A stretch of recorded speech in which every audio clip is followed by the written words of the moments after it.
लोकतंत्र देख रहे हैं आप, मैं हूं आपके साथ नेहा दुबे। लोकसभा में राष्ट्रपति के अभिभाषण पर चर्चा पर विपक्ष के नेता राहुल गांधी ने मोदी सरकार को आड़े हाथों लिया। राहुल ने कहा कि बेरोजगारी समस्या का समाधान न तो कांग्रेस के नेतृत्व वाली यूपीए सरकार कर पाई और न ही नरेंद्र मोदी के नेतृत्व वाली एनडीए सरकार। राहुल ने कहा, मैंने राष्ट्रपति का भाषण सुना, आज मैं वो बताऊंगा कि उनका कैसा संबोधन हो सकता था। राहुल ने कहा कि देश के भविष्य युवाओं के हाथ में है, इसीलिए जो कुछ होना चाहिए उनके लिए होना चाहिए। केंद्र सरकार मेक इन इंडिया लेकर आई, ये अच्छा आइडिया है, लेकिन ये आखिर में फेल ही साबित हुआ। राहुल गांधी ने कहा कि मैन्युफैक्चरिंग 60 साल में सबसे निचले स्तर पर है। भाषण के आखिरी में राहुल ने कहा कि आप जो हो वही रहो, लेकिन हिंसा, घृणा की जगह नहीं होनी चाहिए, इससे देश नष्ट हो जाएगा। और ऐसे में राहुल ने भारतीय चुनाव आयुक्त की चयन प्रक्रिया पर भी सवाल उठाए। उन्होंने कहा कि इलेक्शन कमिश्नर को चुना गया, चीफ जस्टिस को उस कमेटी से हटा दिया गया, इसे एक सोची समझी साजिश कहा जाएगा। राहुल ने महाराष्ट्र चुनाव का आंकड़ा, लोकसभा और विधानसभा की वोटर लिस्ट, राहुल ने कहा है कि लोकसभा चुनाव के वक्त जो इंडिया अलायंस जीती, साथ ही विधानसभा के वक्त हिमाचल प्रदेश का वोटिंग रोल, बहुत सारी बातें यहां पर राहुल गांधी ने कही है। दिलचस्प बात यह है कि नए वोटर्स उन्हीं विधानसभा में ज्यादा हैं जहां पर भाजपा जीती है। भाजपा में ओबीसी सांसद हैं, दलित हैं, आदिवासी भी हैं। याद रखिए कि आप 50% से ज्यादा हैं पॉपुलेशन में और आपके पास कोई पावर नहीं है। हमने तेलंगाना में जातिगत सर्वेक्षण कराया, हमने पाया कि राज्य की लगभग 90% आबादी दलितों, आदिवासियों, पिछड़ों और अल्पसंख्यकों की है। इस देश में कोई भी सबसे बड़ी कॉरपोरेट कंपनी ओबीसी, दलित या आदिवासी के स्वामित्व में नहीं है। आज चीन के एआई और कल पुर्जों पर भारत निर्भर है। अगर चीन हमला करता है तो हम निहत्थे हो जाएंगे। राहुल ने चीन की घुसपैठ का भी मसला उठाया और प्रधानमंत्री के घुसपैठ के खंडन पर सवाल भी उठाए। राहुल गांधी के इस दावे पर लोकसभा अध्यक्ष ओम बिरला ने कहा कि आप जो बोल रहे हैं उसका सबूत आपको सदन में पेश करना होगा। किरण रिजिजू ने राहुल के बयान को सदन के रिकॉर्ड से मिटाने की मांग की।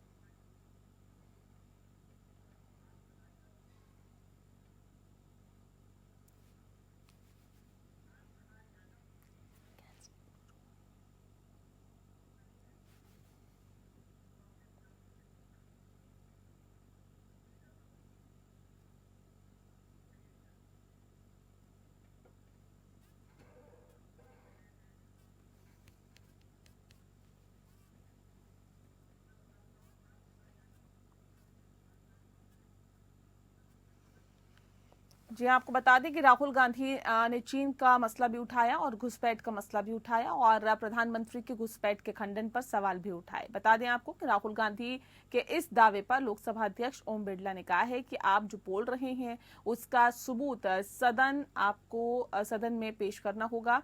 और किरण रिजिजू ने राहुल गांधी के बयान को सदन से के रिकॉर्ड से हटाने की मांग की है। तो तमाम तरह के आरोप प्रत्यारोप के बीच में ये भी कहा गया है राहुल गांधी से कि आप ये दस्तावेज जो आप बोल रहे हैं, जो आप आरोप लगा रहे हैं, उसको आपको सदन में पेश करना होगा। तो राहुल गांधी ने कई यहाँ पर सवाल उठाए, कई विषयों को यहाँ पर टच करने की कोशिश की। चाहे राहुल गांधी ने बेरोजगारी का मसला उठाया, उन्होंने कहा कि देखिए इसके तो पूरी तरह से इसको कोई नहीं हटा पाया है, चाहे यूपीए की सरकार की बात हो या फिर एनडीए की सरकार की बात हो, कोई भी इस विषय को बहुत गंभीरता से नहीं ले पाया और किसी ने भी इसको जड़ से मिटाने की भले ही कोशिश की हो, लेकिन वो कामयाब नहीं हुई है। नरेंद्र मोदी के नेतृत्व वाली एनडीए सरकार भी यहां पर जो है वो नहीं हटा पाई। इस विषय पे तफसील से चर्चा करेंगे। खास मेहमान हमारे साथ मौजूद है, उनसे आपका परिचय करा देते हैं। इस वक्त हमारे साथ शांत प्रकाश जाटव जी हैं, बीजेपी के नेता हैं, बहुत बहुत स्वागत है आपका सर। पूजा मिश्रा जी इस वक्त हमारे साथ हैं, प्रवक्ता हैं समाजवादी पार्टी की, आपका स्वागत है पूजा जी। शान खान जी इस वक्त हमारे साथ हैं, प्रवक्ता हैं कांग्रेस पार्टी की, आपका बहुत स्वागत है शान जी। शान जी, इस खास कार्यक्रम की शुरुआत आपके साथ ही करना चाहते हैं। जो राहुल गांधी ने वक्तव्य अपनी बातों को रखा, अब देखिए ये भी कहा गया है कि जो आरोप आप लगा रहे हैं मौजूदा सरकार पर, इसके लिए आपको दस्तावेज भी पेश करने होंगे, उसके लिए तैयार है कांग्रेस पार्टी? देखिए नेहा जी, राहुल जी ने जो भी सदन में बोला है वो सारी बातें सार्वजनिक पटल पर हैं। और भाजपा की समस्या ये है कि भाजपा सत्य से घबराती है, सत्य से डरती है। और जब भाजपा के सामने कोई सत्य कहा जाए तो भाजपा बिलबिला जाती है, बौखला जाती है। राहुल जी ने जो भी मुद्दे उठाए, चाहे वो बेरोजगारी का मुद्दा हो, चाहे वो चीनी घुसपैठ का मुद्दा हो, चाहे वो मैन्युफैक्चरिंग के क्षेत्र में, तकनीक के क्षेत्र में भारत की पिछड़ने का मुद्दा हो, चाहे वो चीन की अर्थव्यवस्था के मुकाबले भारत की अर्थव्यवस्था का मुद्दा हो, इन तमाम मुद्दों पर आज देश में चर्चा है। किस प्रकार से केंद्र सरकार की विफल विदेश नीतियों के कारण भारत दिन प्रतिदिन वैश्विक स्तर पर मुक्की खा रहा है। कैसे भाजपा और मोदी जी अपनी साख को बचाने के लिए, अपने निकम्मेपन को बचाने के लिए, उस पर पर्दा डालने के लिए कैसे चीनी घुसपैठ को नकार देते हैं कि कोई घुसा ही नहीं है। नहीं देखिए, बाकी सब चीज ठीक है, आपने आरोप लगाया, लेकिन उसके लिए कहा जा रहा है कि दस्तावेज तो पेश करिए, सबूत तो लाइए आप सामने। सबूत देने के लिए आप लोग तैयार है या नहीं? मैंने पहले आपको कहा कि सारी चीजें सार्वजनिक पटल पर है। सेना ये मानती है कि चीन ने घुसपैठ की है, ठीक है, और मोदी जी कहते कोई आया नहीं, ठीक है। तो ये कहीं ना कहीं मोदी जी अपने निकम्मेपन और अपनी नाकामियों पर पर्दा डालने के लिए करते हैं। और राहुल जी ने आज सदन में मोदी जी की पूरी पोल खोलकर रख दी है। किस प्रकार से केवल प्रचार और झूठे आंकड़ों के नाम पर ये सरकार अपनी पीठे थपथपाती है, अपने मुंह मियां मिट्ठू बनती है, उसका पूरा पर्दाफाश राहुल जी ने कर दिया। इसीलिए जवाब दीजिए। ये तो कह रहे हिंसा घृणा फैलाने का काम कर रहे हैं, बेरोजगारी में एकदम जीरो है, मैन्युफैक्चरिंग 60 साल में सबसे निचले स्तर पर है। ये कह रहे चीफ जस्टिस को हटा दिया गया उस कमेटी से जिसमें चुनाव आयुक्त की नियुक्ति होती है। अब सवाल इस बात को लेकर है, चीन वाले मसले पर ये कह रहे हैं कि आप लोग छुपाने का काम करते हैं। बहुत सारे आरोप इस वक्त राहुल गांधी ने लगाए सदन में, क्या कहेंगे सर? देखिए, राहुल गांधी जी ने जो भी बातें कही उन सबका एक ही जवाब जो है हमारे स्पीकर महोदय ने रखा कि आप जो भी बात कह रहे हैं उसका प्रमाण देकर के, और प्रमाण के नाम पर जिस तरीके से आपने कांग्रेस के प्रवक्ता को भी यहाँ पे छटपटाते हुए देखा, उससे साफ जाहिर है कि इनके पास में कोई प्रमाण नहीं है। कह देना, बोल देना और फिर भाग जाना, इसके अलावा कुछ नहीं। जिस वक्त हम 2014 से ही बात करते हैं, 2014 से आज 2025 में, जिस वक्त 2014 में थे तो बजट पर ही बात कर देते कि उस वक्त में 2 लाख रुपए तक एग्जम्पशन था। यानी जो आमदनी जो थी वो अधिकांश जो मध्यम वर्ग की वो 2 लाख रुपए तक सीमित थी। आज वो 12 लाख रुपए तक हो गया। आज वो 12 लाख रुपए तक वो कमा पा रहे हैं। तमाम तरीके के उपक्रम देश में लगे हुए हैं। इतना इंफ्रास्ट्रक्चर जो है देश में बन रहा है, सड़कें बन रही हैं, ब्रिजेस बन रहे हैं, तमाम इंफ्रास्ट्रक्चर एस्टेब्लिश हो रहा है। क्या वो उसमें रोजगार नहीं मिल रहा? राहुल गांधी जी अपने घर से बाहर निकले, आसपास का दायरा देखें तो आपको दिख जाएगा कि देश में सब लोग वो अपने अपने जो उनकी क्वालिफिकेशन है उसके हिसाब से कमा खा रहे हैं। और कहीं भी इस प्रकार की बात नहीं है कि ये कहा जाए कि देश के अंदर तमाम लोग जो है वो बेरोजगार हैं बेरोजगार, मगर वो लोग बेरोजगार हैं जिनके अंदर कैलिबर नहीं है, किसी प्रकार के काम करने की इच्छा नहीं है। आप केवल सफेदी करना भी जानते तो सफेदी करने के लिए कितने रियल एस्टेट इंडस्ट्री जो है वो एस्टेब्लिश हुई है, क्या ऐसे बन गए इतने मकान, हजारों हजार लाखों लाख मकान बन रहे हैं, कौन बना रहा है? वो रोजगार के बगैर जो लोग वहाँ काम कर रहे हैं उनको रोजगार नहीं मिल रहा। तो इस प्रकार की बात कहना, मतलब आप ये कह रहे हैं कि जितने लोग हैं सबको रोजगार मिला हुआ है, जो काम करना चाहता है उसको रोजगार मिला हुआ है। ठीक है पूजा जी, या देखिए राहुल गांधी कह रही है कि ना यूपीए की सरकार कांग्रेस के नेतृत्व वाली यूपीए की सरकार बेरोजगारी को खत्म कर पाई, ना एनडीए की सरकार खत्म कर पा रही है। कितना इत्तेफाक आप रखते हैं अभी श्याम प्रकाश जी की बातों से? ये तो कह रहे हैं कि देखिए हमने तो रोजगार दिया और लोगों के पास रोजगार है उनके क्वालिफिकेशन के हिसाब से। क्या समाजवादी पार्टी को दिख रहा है या बेरोजगारी दिख रही है आपको भी? नेहा जी, मुझे लगता है कि ये तो पूरे भारत देश में किसी को नहीं दिख रहा है कि रोजगार जो है मिल रहा है।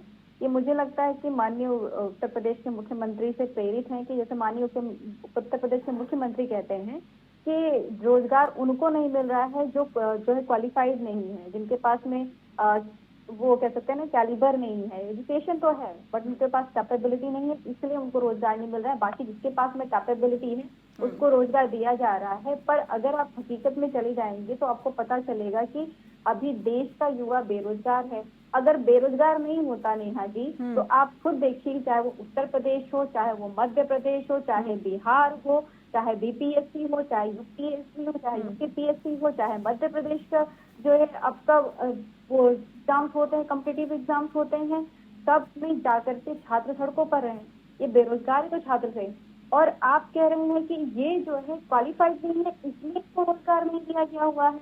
मुझे लगता है कि ये तो बिल्कुल उनको अपमान करने जैसा हो जाता है कि तो आप रोजगार नहीं दे पा रहे, दूसरी तरफ आप कहते हैं कि नहीं सबको रोजगार मिला हुआ, ये लोग क्वालिफाइड नहीं है, ये लोग डिजर्व नहीं करते हैं, अनडिजर्विंग है, इसलिए इनको रोजगार नहीं मिला हुआ है। आप एग्जाम बढ़िया तरीके से कराते हैं, अगर वो जो रोजगार चलना चाहिए वो करते तो ज्यादा बेहतर होता।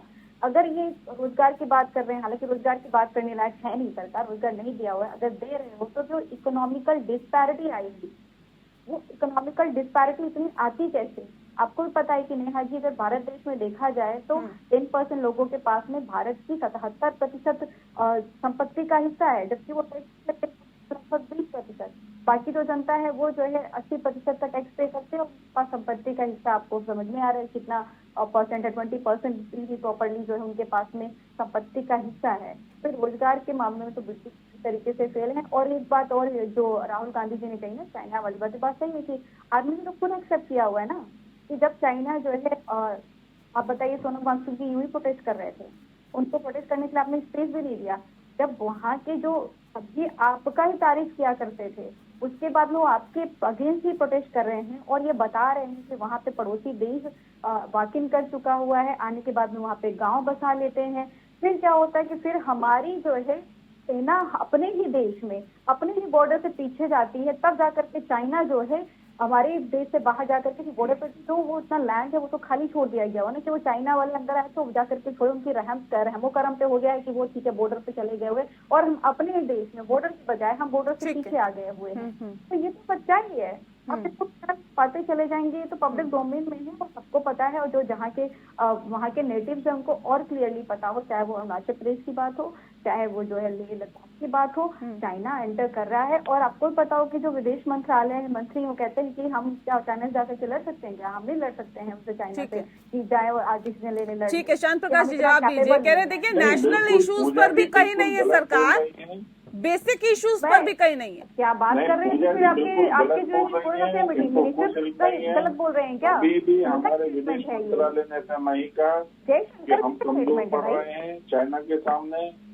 आप चाइना के सामने भारत की बेइज्जती कर रही हैं। ये बिल्कुल आप पूरे विश्व के सामने भारत की बेइज्जती कर रहे हैं। तुरंत में जो है ये बिल्कुल एक्सेप्टेबल नहीं है। आप झूठ बोल रही हैं, बिल्कुल झूठ।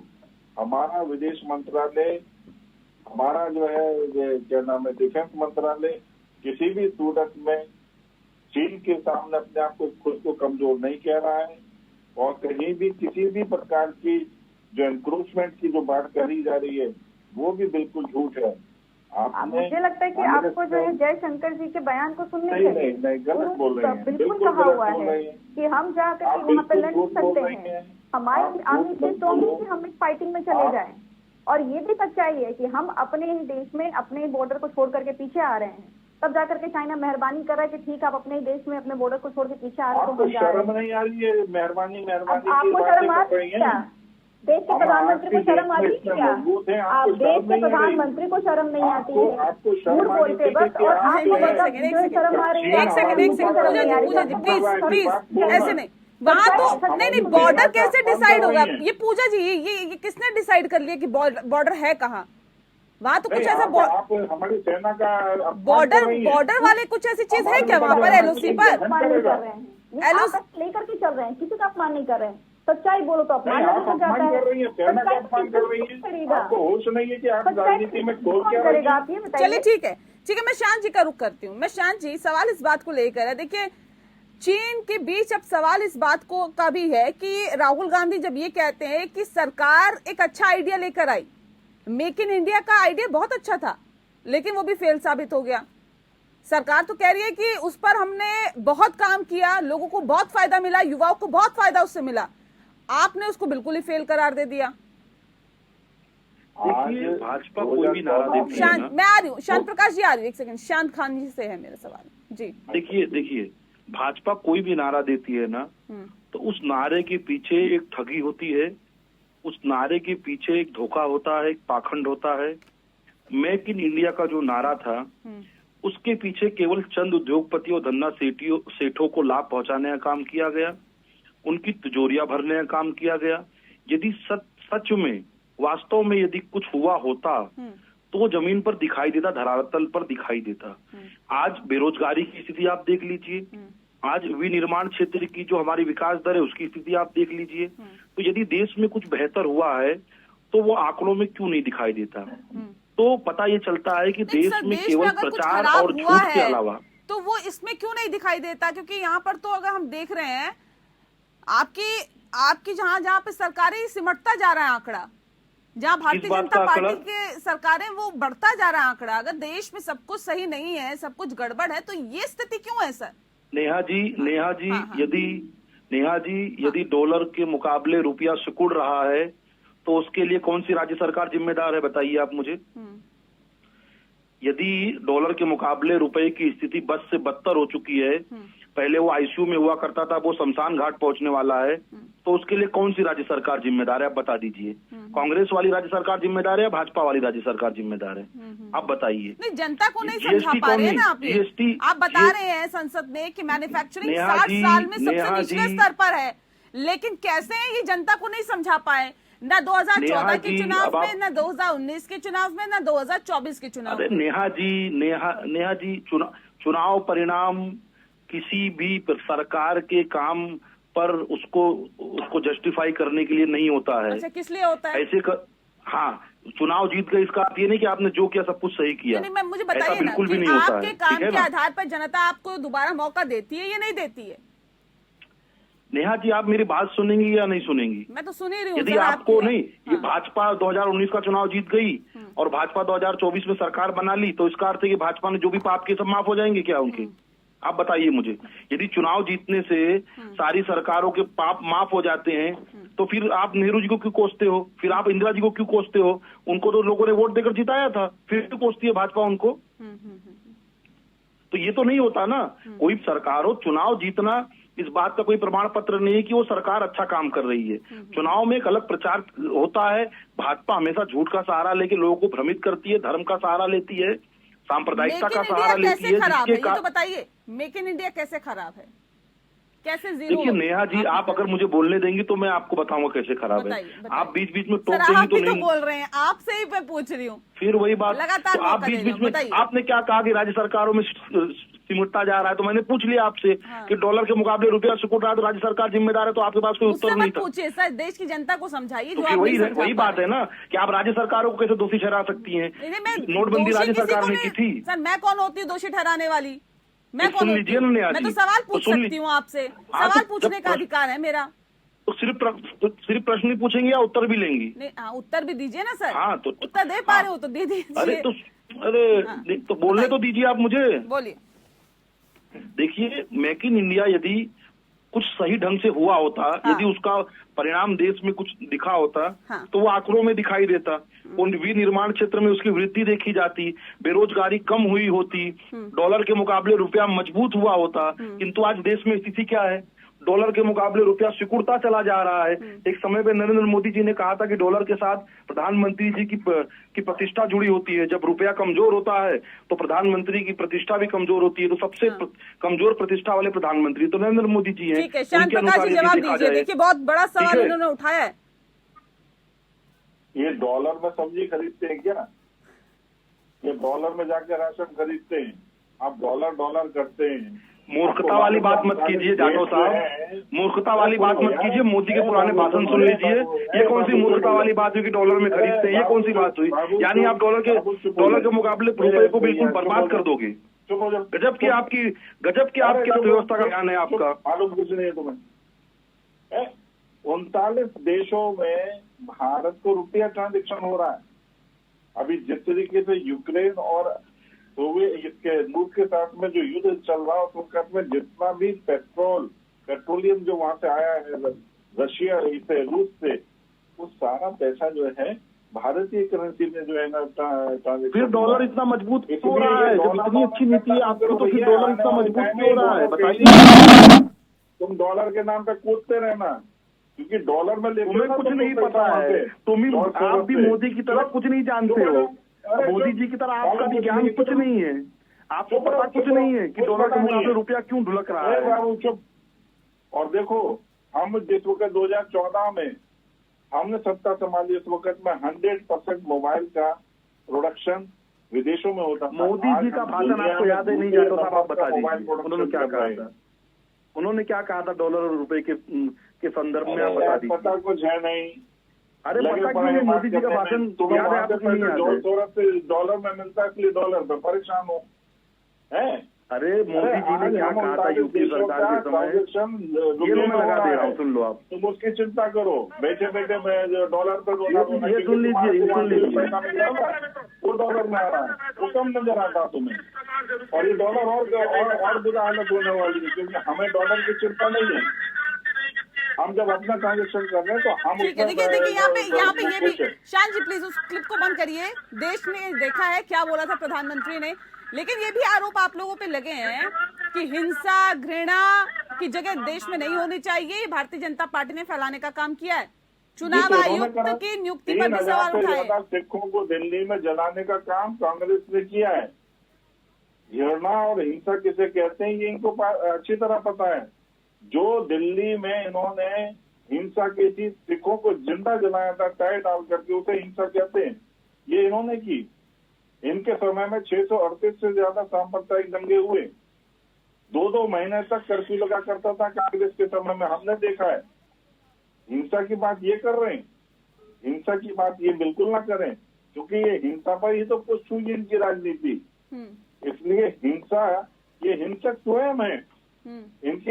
इनके प्रवक्ताओं की हिंसा देखो, इनके नेताओं की बॉडी लैंग्वेज देखो, वो हिंसक है। किस तरीके से इन्होंने पीछे हिंसा दिखाई थी लोकसभा में, देखा था ना पिछले सत्र में, किस तरीके से जो है ना एक सांसद को इन्होंने मारा था राहुल गांधी जी ने, और उनको एडमिट रहना पड़ा था हॉस्पिटल में। से हिंसा कहते हैं।